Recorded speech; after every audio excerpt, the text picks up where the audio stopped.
Women Taking the Lead, episode 39. Find those moments and try to pull out the positives and do a spin on it, because a lot of times out of our pain comes our purpose. Hello, my name is Jody Flynn and welcome to Women Taking the Lead, where we are all about creating blasts of inspiration to help you overcome self-doubt so you can lead with confidence, integrity, and a sense of humor. This episode is sponsored by Luma Coaching. Want some support to get your dreams off the ground? Go to womentakingthelead.com/coaching to sign up for a consultation with me. Now, your future awaits, so let's get started. Hello, everyone, and thank you for joining us today. I'm here with Denise LaRosa, who is the founder and host of Mom Talk with Denise LaRosa, a podcast designed to motivate, inspire, and inform mothers.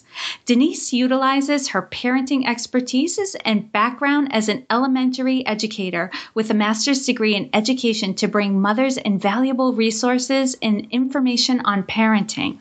Mom Talk with Denise LaRosa peaked at number 2 in the new and noteworthy on iTunes and has recently landed in What's Hot. Denise is also the happy wife and mother of 2 girls. Now, Denise, that's just a little intro for everyone. So tell us more about you and your own humble beginnings. Sure, Jody. Well, it's interesting because I was born and raised in a small town in West Virginia, made famous by Martha Stewart. In unfortunate circumstances, she served her prison sentence in Alderson, West Virginia at the federal women's prison. And that's my hometown. Yeah, like no stoplights. We are very small. And I grew up actually the first 2 or 3 years of my life in a mobile home and watched my mom work so hard, work tirelessly to provide for her 2 children as a single mother, which has continued to inspire me on a daily basis. She is such a strong woman who I watched just work so hard to achieve every single thing that she's earned in life. So that's my humble beginning. I went on to get my undergraduate degree from Radford University in dance. I did the struggling artist thing in New York City for a year and realized that my heart was really in having more of a stable lifestyle as opposed to living out of a suitcase and traveling and whatnot. So I moved to Pittsburgh. And from there, I was a professional dancer for a little while. I received my master's degree from Carlow University here in Pittsburgh and just really wanted to expound upon my work with children as a dance teacher by going into the general education classroom. So that was really a crazy moment in my life where I felt like I was kind of dipping into everything from dancing to now in the classroom, but it all came together because the constant, most consistent thing in my life has been working with children. I absolutely love working with children and wanted children of my own, and I'm so blessed to have 2 girls, a 2-year-old and a 1-year-old, and yes, I have coffee as we speak, like right in front of me.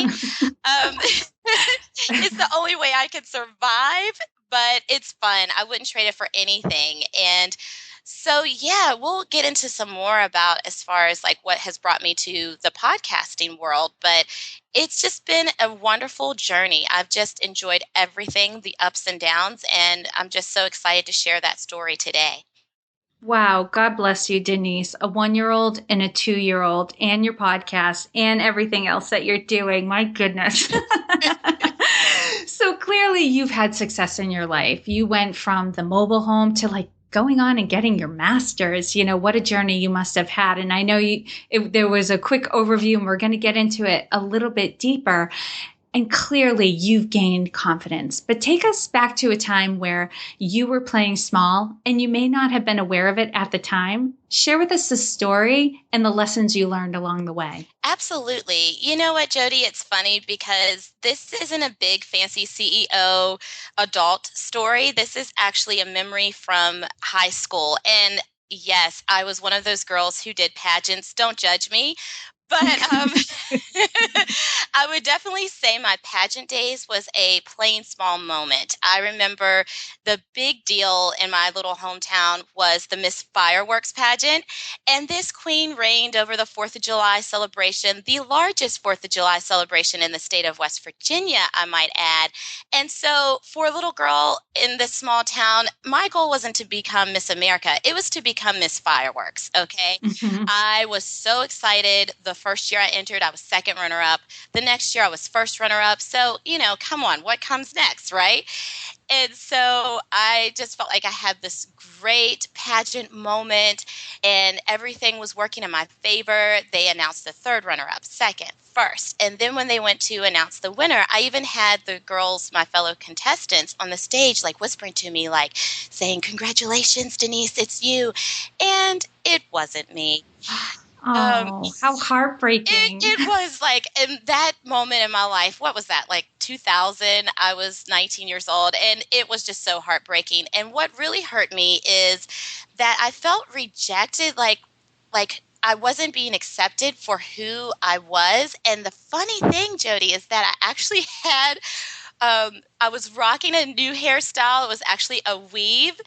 And so, long story short, I found out that that apparently disqualified me. So, there was a bunch of shady stuff going on, but it just was a plain small moment because I just was so wrapped up into this title and thought that, having this title would make me feel better or make me more important in my community when the reality was who I am inside and out was really significant and enough. I didn't need this title to be somebody. I already was someone. I was working with children in our community, volunteering, tutoring, making such a positive impact without this crazy Miss Fireworks title. And so I'm so grateful that I learned that at such a young age and stage in my life because now going through my journey as a mompreneur and even as a performer later on,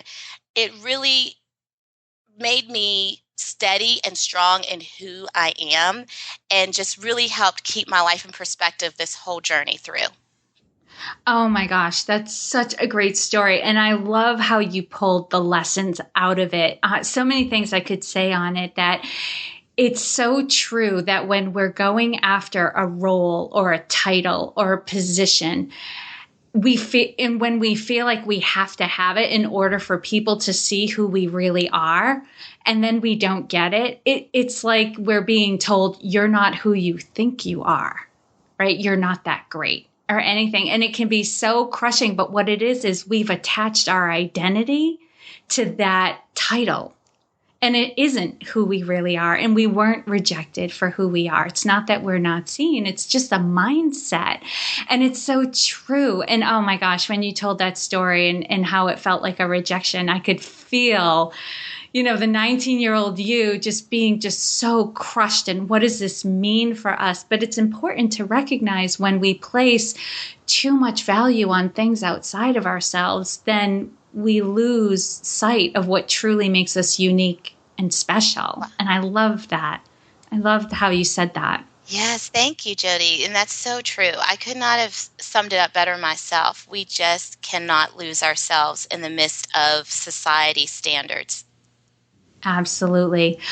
Okay, now, Denise, share with us a time in your journey when you had a wake up call. Take us back to that moment and share with us the steps you took that led to your success. Sure. Well, it's interesting because after 5 years of teaching at a charter school and loving it, absolutely loving every moment, I felt a shift happening in my life. And a lot was going on. My grandmother, who is near and dear to my heart, passed away. And I just found myself really reflecting upon my life. And I made the decision to leave my teaching career to help my church that I was a member of at the time to help them open a daycare, get it licensed and up and running successfully. And so I did that understanding, people thought I was crazy. They're like, oh my gosh, like that's a huge pay cut. There's no guarantee. You're walking away from this amazing career, and where I was getting a lot of recognition for my teaching skills. But I just felt this shift happening that I had to do it. And so I took this risk. I got the daycare open and running successfully. It was going amazingly well. Long story short, there was an an incident where I realized quickly, I recognized the fact that it was just my purpose to be there to get it open and up and running and no more. Because after that, I was operating it as the director, but so much was happening that was just like a sign left and right that, you know what, this is where it needs to stop for you. There was a lot of things that were happening that were not really that were very hurtful. There was a longtime church member that was trying to, take the director role from under me, and all this crazy stuff was happening. And so in that moment, I had to make a decision to walk away. Now, mind you, I walked away from this job and I found myself unemployed and happened to have just found out 3 weeks prior that I was pregnant with baby number two. And we definitely are in a family where, we really need two incomes to feel comfortable. And also with me and my history, I've been working since the age of 12. So that's just a part of who I am. I love to work. I love to feel like I'm contributing to society in that way. So it was really a moment where, again, I had to go back to that playing small moment where, again, I found myself questioning, like, who am I? What good am I? What am I contributing if I don't have a job or this title or what have you? And then I realized you can take your life into your own hands. Become an entrepreneur. Tap into those gifts and talents that you have been given and use those, like leverage those to really forge your own path. And from there, that's when I used my gifts of writing and gab to start a mommy blog and a podcast for moms, Mom Talk with Denise LaRosa. And now it is an official LLC. It's doing extremely well. And it all came from that pain point, that crossroads. And so I just really encourage people to find those moments and try to pull out the positives and do a spin on it, because a lot of times out of our pain comes our purpose. So true. And it's perfect that you said that, because it's important to recognize the signs when something isn't a good fit. Right? When it doesn't feel right, when over and over again, you just get this feeling like, oh, this isn't really where I'm meant to be, or this doesn't feel good. And usually that's, if you can't pinpoint it, that's how you usually will translate it. This doesn't feel good. And I remember jobs I took when I was in my early 20s, when I, just didn't know any better and didn't know those signs and didn't understand them, where, different situations where things happened and they didn't feel good, but I was like, well, I said I would do this, so I'm going to just commit to it. I said I would be here for an entire year, even though the contract wasn't what I thought it would be, or I misinterpreted some stuff. And I pushed forward, and it turned out to be a really bad situation because I didn't take the steps to move. And that was the other thing, and how you captured it right there at the end. You got to look for the positive. You got to look for the opportunities. That's where I stopped. I wasn't looking for the next step. Like, okay, this isn't working. What else is out there? What can I turn this into? And that's what had me stay, because I thought this was it. I was in a box and I needed to just move forward with that. And I see so many people do that, and it's painful. It is, Jody. It really truly is. And you know what? One final thing I'll add on to that is that it takes a strong person to walk away. I'm not going to lie and sugarcoat this and be like, oh yeah, I walked away and everything was good. Oh no, I had naysayers and haters and people looking at me like, oh, she's quitting. She's quitting. For me, what I have found in life and discovered, Jody, is that it takes an even stronger person to recognize when something's not working and to be able to walk away from it than to be staying there knowing that this is not your calling. This is not what you're meant to do. And you know what I really love about that, Denise, is you had people who thought you were crazy for taking the job, and then they thought you were crazy for quitting. Right. Exactly. I mean, so why are we listening to people? Just, I mean, it's ridiculous. You just have to forge your own path and just stay true to yourself and true to your values and who you are, because you can't please everybody. Someone's always going to have something nasty or crazy to say. So you might as well just totally dust it off, keep it moving. Yes. And other people don't know what it's like to live in your skin, right? They're not feeling the feelings you're feeling. Like a lot of the signals we get are feelings or their thoughts that come into our mind. It's our intuition speaking to us, and other people cannot sense our intuition. So they don't have all the information that we're getting. So of course, sometimes their perspective and their opinions are going to be different from us. But you have to do what you know in your heart of hearts is true for you and respect that and move forward with it. Even though, as you said, and you are right, a lot of times to take the path that we're meant for, it's scary. Oh, yeah. Oh, absolutely. I mean, I'm there now. I mean, I think as an entrepreneur, you're constantly living in fear. But what separates you from the rest of the pack is that you push past that fear. You go on knowing that, okay, this is scary, this is uncomfortable, but to get to the next level, I have to go through this journey. Mm-hmm, mm-hmm. And it's darned exciting at the same time, too. Yes, yes. All right. And what I want everyone to get is there is no one way to lead. We're all different. We're all going to lead differently. We have different skills and perspectives that we bring to the table. Denise, how would you describe your leadership style? I think that my leadership style is really based upon my personality of being voted friendliest girl in high school. And yes, during those pageant days, Miss Congeniality. And that is this: I'm always looking for a way to connect with people. It's not about what's in this for me as opposed to what can I do for others. And so even as an elementary school teacher, with the parents, I would always try to find at least one thing that I had in common with that parent, or at least one thing that I have in common with whoever I am dealing with at the moment, and connect with them. I mean, it goes beyond, like I said, it goes beyond the what can this person do for me. You really have to live a life of service. And the way you do that, for me personally, is to connect with people. That is huge. And your ability to connect with people makes all the difference in the world as to whether or not you and they get what they want. Absolutely. So cool. And Denise, what is one thing you're working on right now that you're really excited about? Oh, goodness. And this is, I'm so excited to talk about this. Okay. I absolutely love podcasting. It has changed my life. So my podcast, Mom Talk with Denise LaRosa, is my baby. I feel like it's my third baby. And I just love it because the podcast is designed to motivate, inspire, and inform mothers along their journey of motherhood.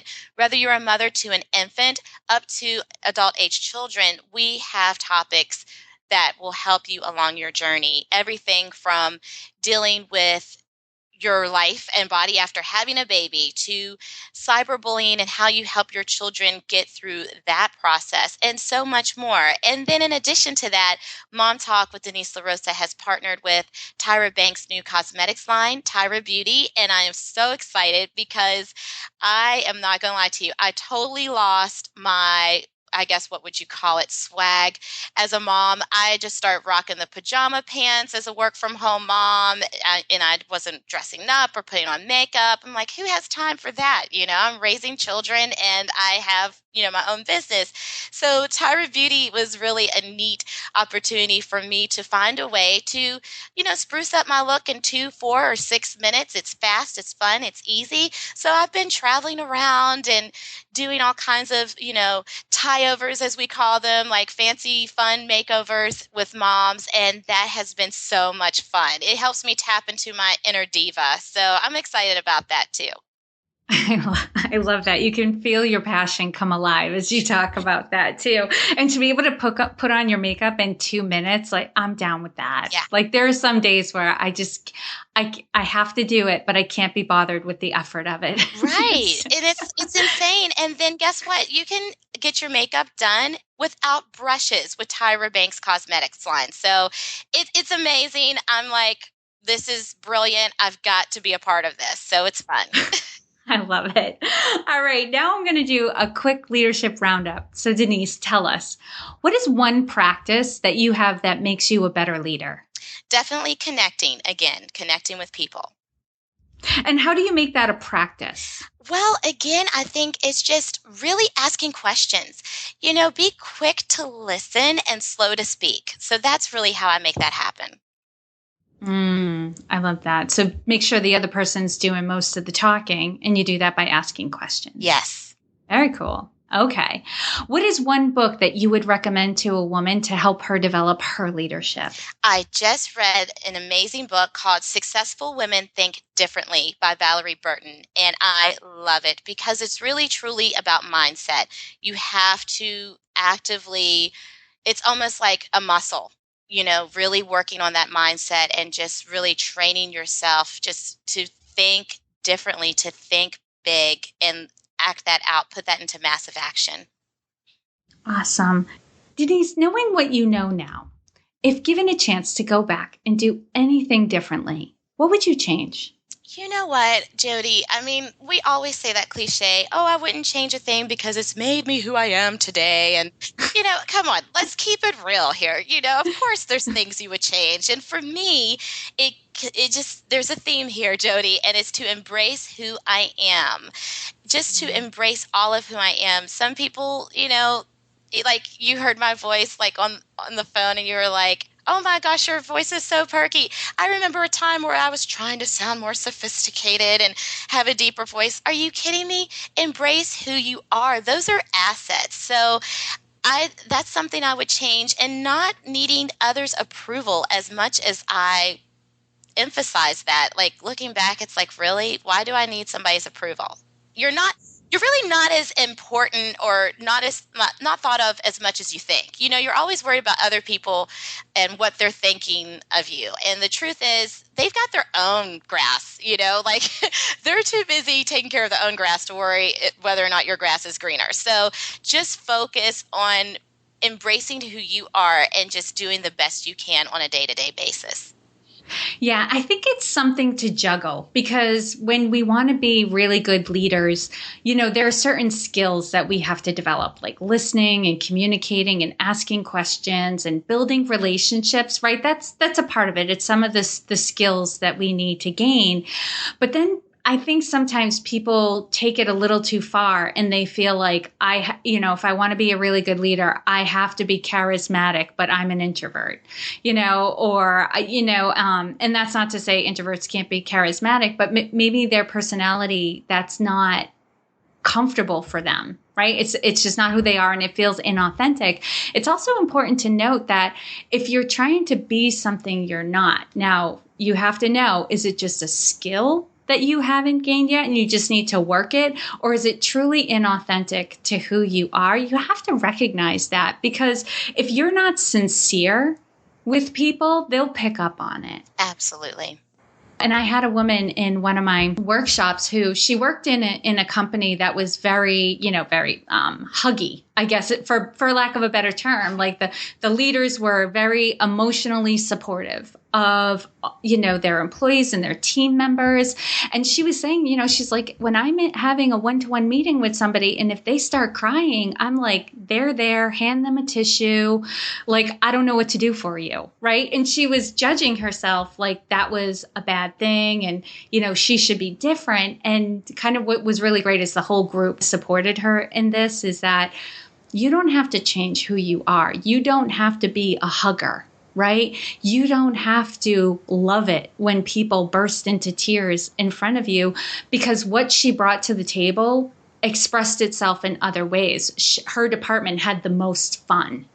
right? And it was somebody else from her company being in the same workshop that brought this to the attention of the group. Is everyone thinks her department's the most fun. They play games. She's very supportive. And she had even sent an email saying, hey, here's a virtual hug. I heard you're having a hard day, right? She doesn't have to be a hugger to express love and support to people. And I think sometimes when we try to make ourselves into something we're not, then it not only feels weird for us, it feels weird for other people as well. Exactly. And you can't keep it up. I mean, so, No. Eventually you're just going to reveal the real you anyway. So why not start being you from the beginning?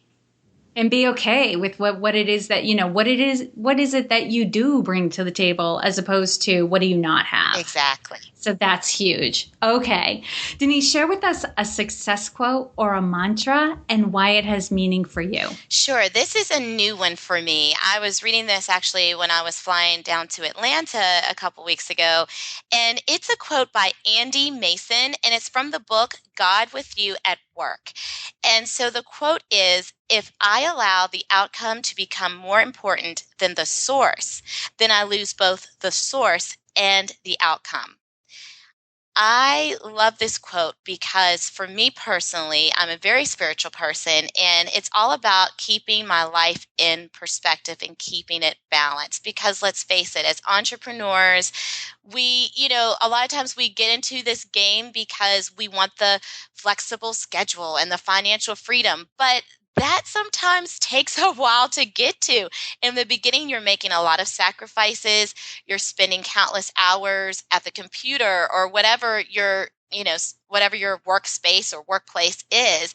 And so a lot of times we have to really constantly keep ourselves in check and keep things in perspective. And for me, I don't want to ever get bigger than my source. I don't want to ever, I want to stay humble, and then I also want to stay balanced where I'm constantly going back to what really matters, my family, my health, all of those things that without those things, it doesn't matter how much money you have or how quote unquote successful you are. You have to have those essential things in order to really truly feel what it means to be successful. That is so true. And I find in my own business, there are days when I'm just feeling stressed with the amount of emails I need to send and the web page that needs to be changed and the blog post that needs to be written and coordinating and yada, yada, yada. And the list goes on, and there's not enough time to get it all done.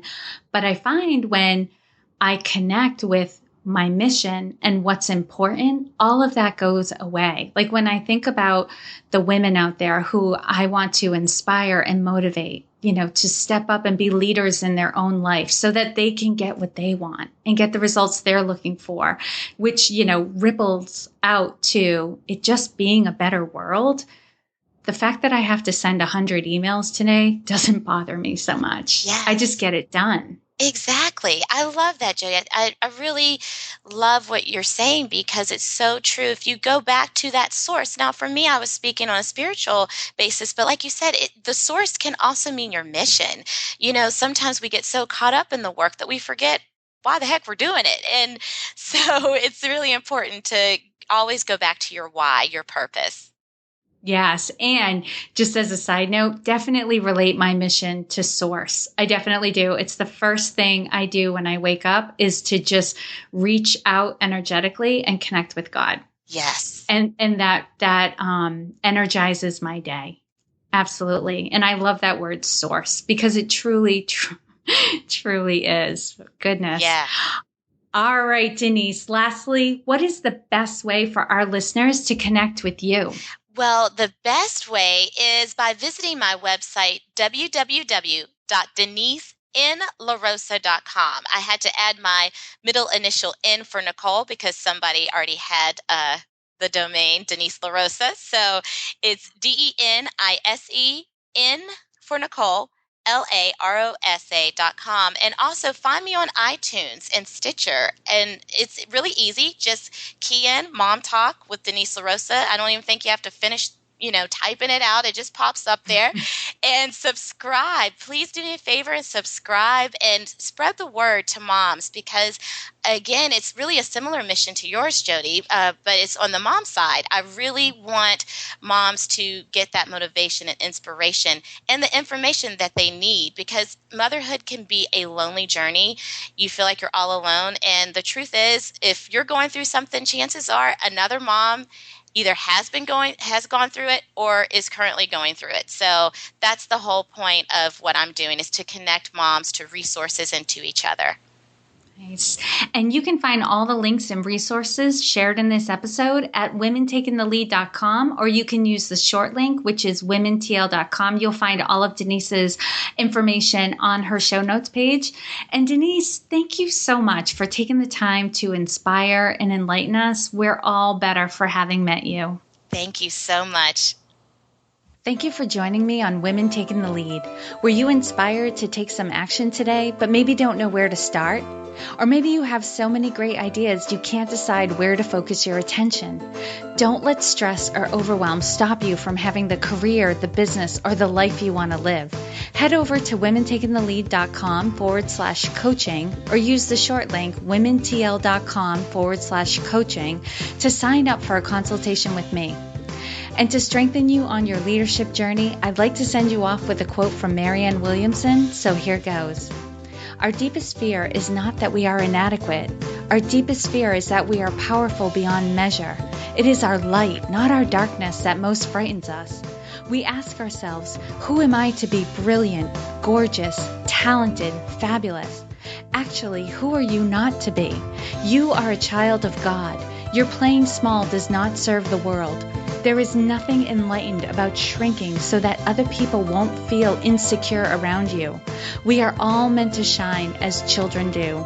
We were born to make manifest the glory of God that is within us. It's not just in some of us, it's in everyone. And as we let our own light shine, we unconsciously give other people permission to do the same. As we are liberated from our own fear, our presence automatically liberates others. Again, thank you for joining me, and here's to your success.